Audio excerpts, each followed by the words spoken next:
Yes, good evening and welcome to this lecture. It's a great pleasure, obviously, to be here. And thematically, this is something also that I've been thinking of for quite some time. I think that I once had a guest professorship at the University of the Saarland, and during that was 10 years ago. And at that time already, I wrote a piece on Finnish national identity and that's sort of been in my mind for years. The structure, does it function now? Let's see here. The structure of the lecture is pretty simple. I first discussed briefly the reasons for joining the union from the Finnish part. Then I say a few words about the first 13 years of Finnish union membership. Then sort of I come closer to the current era, and finally I have a few conclusive remarks. The lecture is partly boring, I suppose, because I will be reading from this paper here. Normally I don't do this, but since I wanted to do this lecture slightly differently, I decided to read a big part of today's lecture directly from paper. I hope not to be too boring, though. For years, as I have been teaching an introductory course of international relations to new political science students, I have tried to make sense of the basic theoretical toolkit of IR by reference to Finland's decision to join the European Union. As you may know, this toolkit is nowadays composed of three main theories, or, if you wish, philosophical worldviews, namely realism, liberalism, and constructivism. Each of these meta-theories seems to point to a specific but central explanation for the willingness of the Finns to vote in favor of EU membership in a referendum in October 1994, and thus give away a significant proportion of the country's highly appreciated national sovereignty. The result, as you may know also, of this referendum was unambiguous. 57% voted yes, with a turnout of 74%. Consequently, Finland joined the European Union from the beginning of 1995, together with Sweden and Austria. And you obviously heard the lectures on those two countries last time. The realist view would contend that the primary reason for Finland's decision to join the EU was security. People believed that membership would act as a security shield of sorts towards Russia, the bear in the east, with which the country shares a complicated history and a border well over 1,000 kilometers. That border. In public discussions, one sometimes gets the impression that this storyline has by and large become the dominant theory, but it is also fairly easy to voice reservations towards it. Although security concerns were indeed a central impetus for the country's foreign policy leadership to embark upon the Union path. That happened around 1992. Russia was in a fairly chaotic situation after the collapse of the Soviet Union, and a national extremist by the name of Vladimir Zhirinovsky had in this context openly suggested that Finland ought to be reannexed to Mother Russia. Zhirinovsky did gain scattered electoral support in those early years of the 1990s. On the other hand, Russia's military might was, at least in some respects, questionable at the time, and NATO membership never got any significant support among the Finnish public during those early post-Cold War years. The popularity has not much increased, by the way, since then. The policy of international neutrality had, after all, served the country well since its adoption in the aftermath of the Second World War. In other words, had military security been the overriding concern, one would have expected NATO to have represented a more inspiring alternative in the minds of the wider public.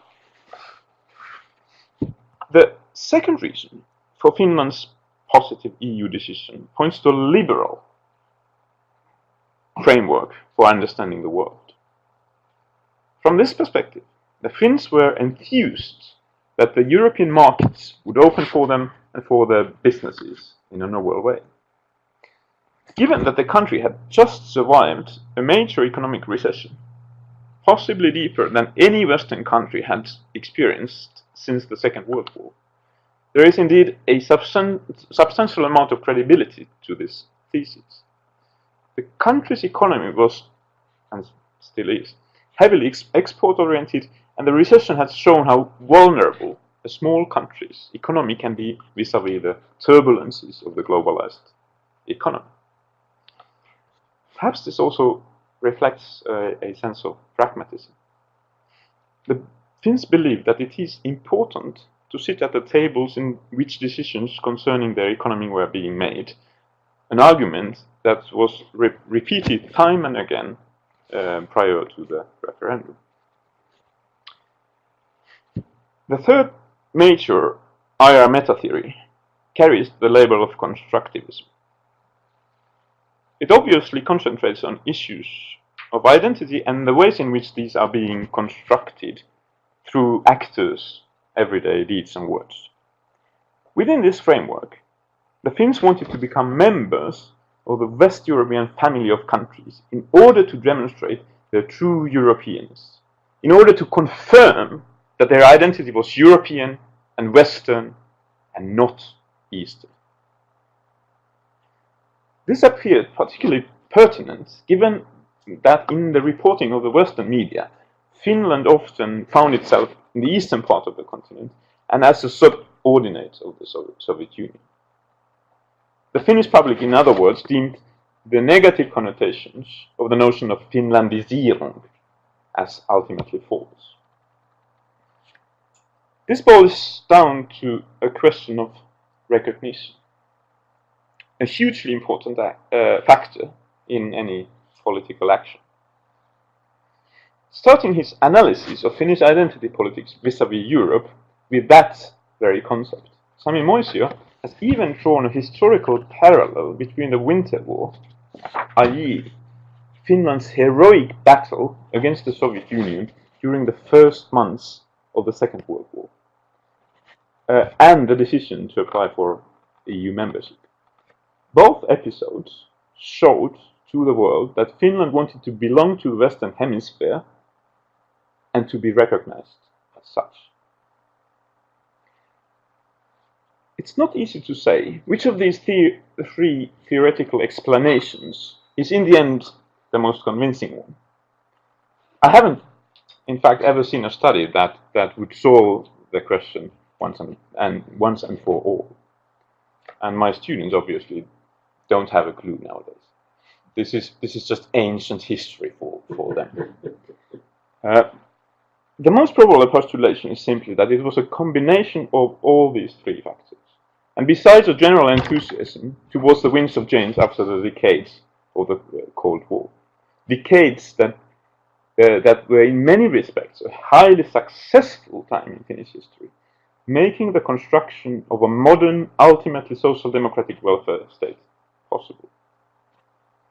You heard the story about Sweden last week, and of course there are quite a number of similarities between Sweden and Finland in this respect. What is, however, noteworthy is that all these three factors are geography related, therefore the map.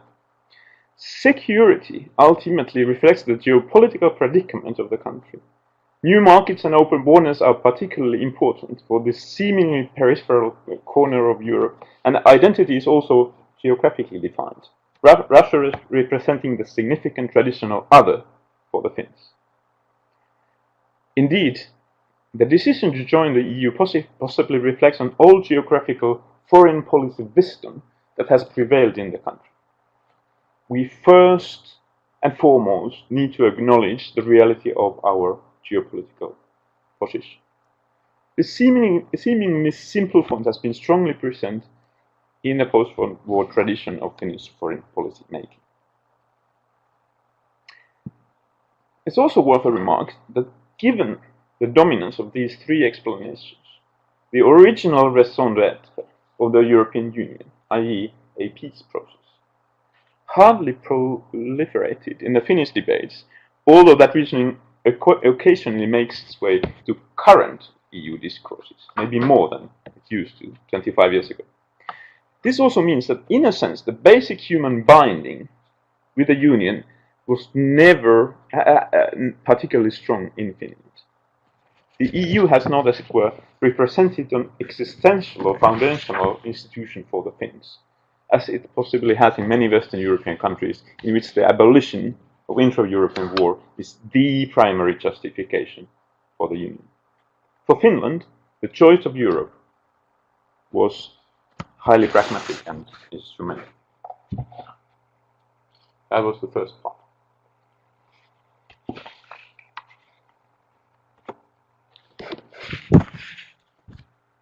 The second part.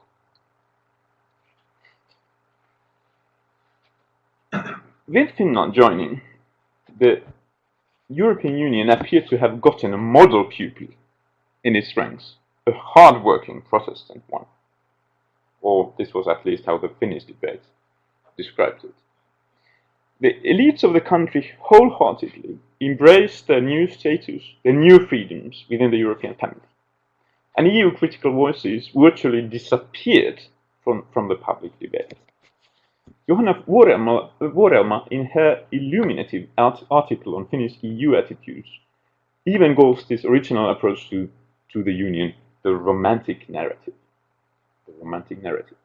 No wonder, then, that the original guiding idea of Finland's union politics was to bring the country to all cores of the Brussels polity, a form of parlance has best epitomized by the then Prime Minister Paavo Lipponen, a social democrat and a steadfast Europeanist. That approach was not shared by everyone, however. During the first decade of Finnish membership, the EU's popularity was not particularly high. Finland rather belonged to the EU skeptical camp. In 2006, with a few colleagues, we wrote a book that is called The Making of the European Union, and at that time it was still fairly clear that Finland, Finland, the Netherlands, Britain, Denmark, and Sweden belonged to more or less to the skeptical group of EU members. The Netherlands maybe less. The traditionalists, and to a lesser extent those who critically regarded the Union as the stronghold of neoliberalism, still had significant support among the wider population, in spite of the elite's positive views. According to Eurobarometers, during the first decades, the Finnish attitudes remained clearly more skeptical than the EU's average. But since around 2010, the Finnish views have become very close to those of a typical EU citizen. We'll come back to this towards the end of the lecture. The romantic attitudes towards the Union did not, however, indicate that Finland took on the role of a helpless mistress. There was, from the beginning, the idea that with the accession of Finland, along with Sweden perhaps, the European Union would in fact become an inherently better political entity. It would assume at least some of the Nordic virtues: Protestant work ethics, a developed sense of equality, openness, transparency, accountability, more democracy if you wish. President Matti Ahtisaari, who later got the Nobel Peace Prize, expressed this view well in a speech he gave in Denmark in September 1994, a few weeks in fact before the EU referendum. I have a citation here. We Finns, are in rather basic agreement that the Nordic social model, based on equality, social accountability, and open democracy, will on the whole remain a good model for the future. 2. Despite all the problems, it's a model that also allows us to play a part in broader integration of our continent. If the Finnish nation votes yes on accession to the European Union, we, i.e. Finland and Denmark, shall work together as Union members on the basis of Nordic values. The Union will then take on an increasingly northern weighting, which will benefit the Union as a whole and Europe in general. The last sentence, the red one, is the most important one here, as you can imagine. To an extent, this attitude is still there. The Finns seem to believe that Finland has made the Union more transparent and pragmatic, perhaps also more efficient.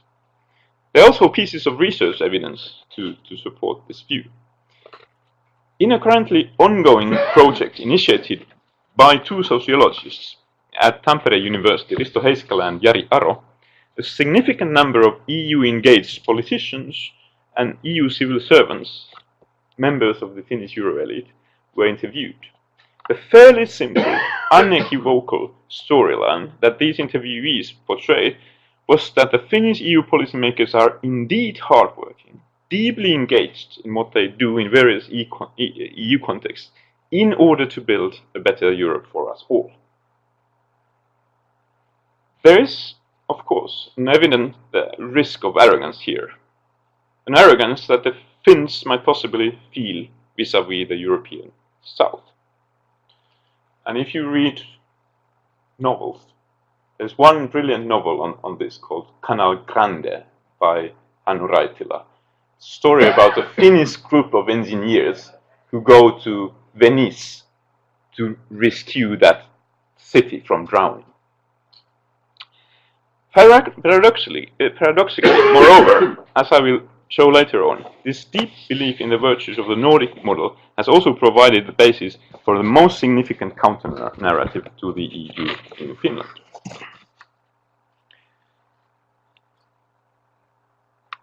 There was one more point here, that of course when one thinks of identity politics, identity politics is it's a multidimensional phenomenon.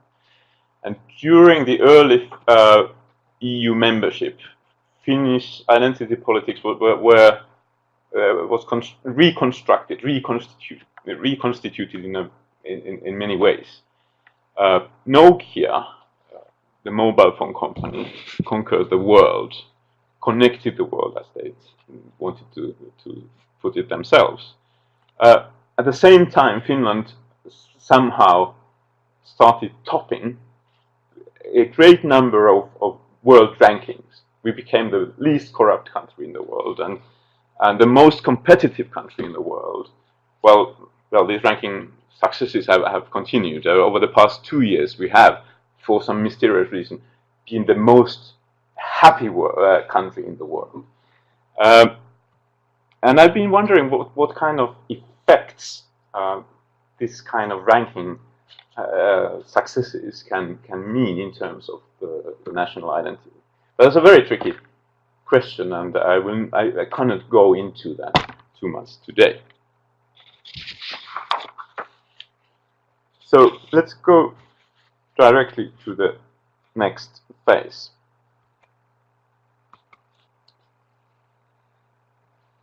I.e. Finnish EU views since 2008.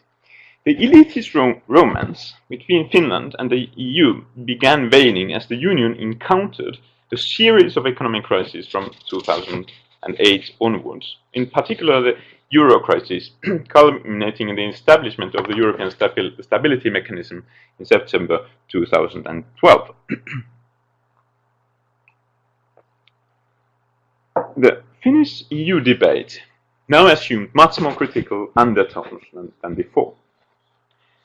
There was only a limited degree of understanding towards such countries as Greece, towards countries that were so poorly managed that they no longer fulfill the Euro criteria, if they ever had it. Finland thus became a close ally of Germany in support of that country's austerity policies towards those Euro members who needed to be rescued from economic collapse. Vuorelma even describes this new mood in terms of tragedy, or occasionally perhaps satire. The inability to follow the rules was indeed a tragedy. I am, however, not entirely convinced that this ever became the dominant tone of Finnish EU discourse.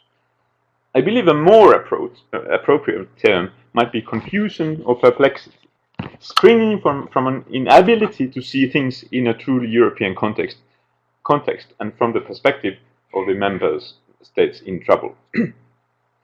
This confusion surely also reflects the country's own problems at the time. The decline in the world economy was aggravated in Finland's context by the fact that Nokia lost the battle for the souls of mobile phone users against Apple. And Nokia's influence in the country's economy had been immense until then. Through the increased popularity of the Finns party, then still known as the True Finns, many European newspapers still talk about the True Finns, or the Vrai Finlandais. EU skepticism suddenly also got a weighty mouthpiece in the country. The party earned a historic victory in the elections of 2011, gaining circa 19% of the vote and quadrupling the number of votes from 2007. The then leader and founder of the party, Timo Soini, himself a former MEP, became famous for his rhetoric, including a number of critical EU slogans. Where the EU, there a problem. Missä EU, siellä ongelma in Finnish. Is still known even for the wider public. After the elections of 2015, the party managed to join the new right-wing government. Soini became foreign minister, a role that he still formally has and in which he has practically been forced to follow on a relatively EU-friendly policy line.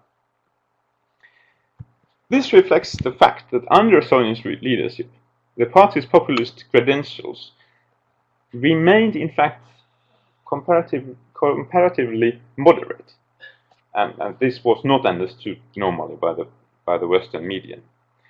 With traditions going back to the party's predecessor, the smallholders' party. The moderates of the party, including Soini himself, however, left the party in 2017 and formed a new group called the Blue Future. These moderates also continued in the government, whereas the mother party, the radicals as it were, joined the opposition. These blues then virtually disappeared from the party map in the elections of April 2019, a month ago. We have quite an election spring in Finland this year. But the Finns party, once again, was able to exploit people's general dissatisfaction and gained a surprisingly large slice, over 17% of the vote. The EU obviously composes one important dimension of this dissatisfaction. And the Finns party's interpretation of the current state of European integration is all but positive. The problem, however, is not European cooperation in itself. The proponents of EU federalism, saturated with global value liberalism as they are, represent the primary reason for Europe's alleged misery, and above all, make possible the inflow of uninvited non-Europeans to the continent. The tenor, as you may realize now, is not very different from what one can also find in Viktor Orban's or Marine Le Pen's speeches. Moreover, the logic of recognition mentioned earlier now seems to apply in a reversed manner. Many people believe that the traditional, genuine Finnishness is no longer given the appreciation it deserves. The party's EU election program makes these points as follows.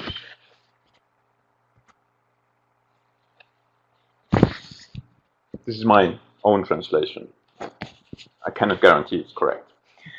The Finns is the only Finnish party that nurtures in its European politics the Finnish values and the classical Western ones, shaped by the antique era, a sense of Christian community, and the Enlightenment. By contrast, the parties in power in Finland, with the assistance of Brussels, preach the gospel of open immigration, globalization, and neoliberal economic policies. Finnish mainstream parties are thus willing to bypass the Western legacy of Finland and the rest of Europe that has prevailed for several thousand years.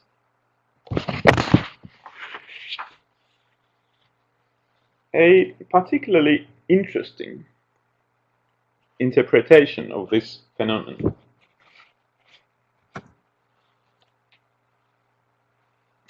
this counter-narrative has been offered by Niko Pyrhönen.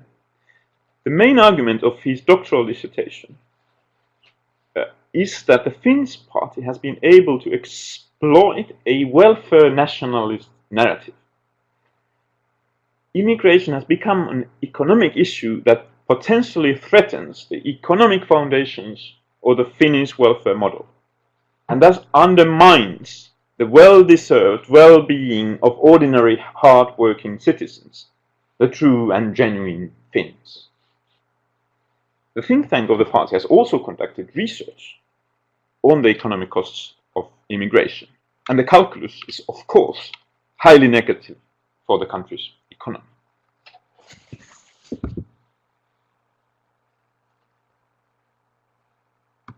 Conclusions.